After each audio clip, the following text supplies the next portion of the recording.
तो सेम गिवा एकदम, क्योंकि मालिक के जो ज्ञान है ये सटीक उदाहरण है। वह घर चली गई तो कहने लगी जी,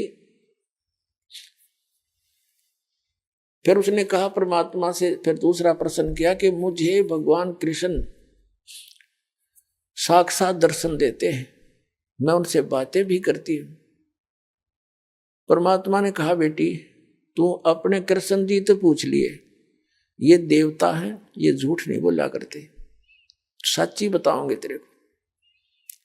अब उसने तो रात में नींद आई नहीं, बहुत कसक होगी, तो उनको जैसा भी वो समय कभी प्रकट हुए, श्री कृष्ण जी से पूछा भगवान आप तो सतोगुण भगवान हैं, आप तो झूठ बोला ही नहीं करते, मैंने ऐसे ऐसे संतों का सत्संग सुना है, मेरे बात जची नहीं उनकी, क्या आपसे भी कोई ऊपर शक्ति है?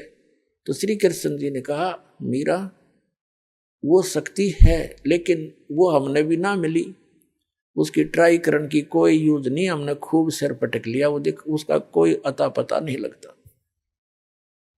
अब वो उसको तो बड़ा झटका लगा कि वो संत कहते हम उनको दिखा दें और उसका नाम दें, उसकी प्राप्ति करा दें। श्री कृष्ण जी ने इतना मान लिया कि वो है अवश्य।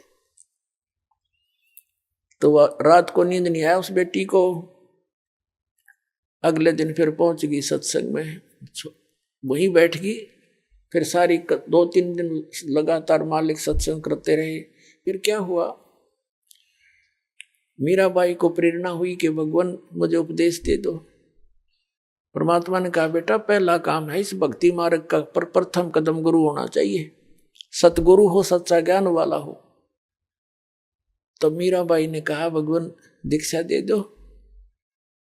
अब परमात्मा ये देखना चाहते थे, यह ठाकुरों की लड़की, इसमें भगवान की कितनी चाह है। ये परमात्मा को प्रमुख मानती है या समाज को, लोक लाज को।